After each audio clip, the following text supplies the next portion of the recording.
adding values is dead simple.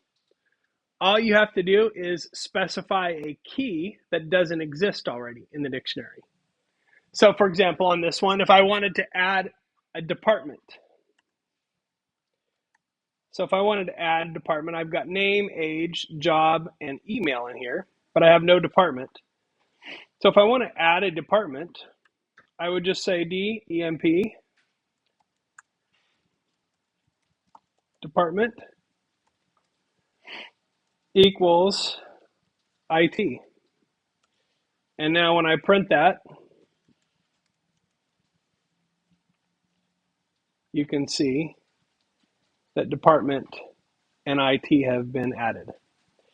Now, one thing structurally to make sure that you're paying attention to is when we define a dictionary, we put it in curly braces, and the key and value are separated by a colon, and each pair is separated by a comma. So that's the thing that matters. Now, I can still, after each comma, I can hit enter, and this is a totally fine way, even though PyCharm is underlining this in yellow because it's kind of like griping about the formatting.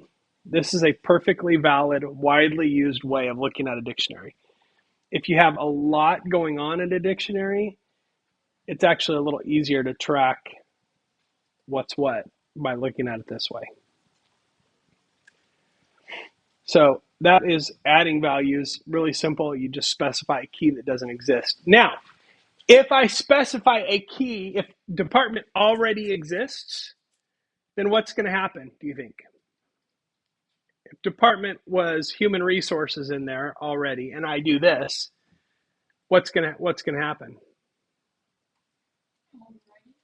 It'll override it, exactly, because when we specify a key that exists and give it a new value, we're just saying that's what belongs in that space now. It doesn't care what's in there before. So there's no such thing as a duplicate key. I can't have two keys that say department in a dictionary. It won't work. Whatever I put in there second will just overwrite what's in there first. Okay, so that's something to pay attention to, is if a key already exists in a dictionary and you don't want to overwrite what's in that value, then don't specify the same key when you add a new value.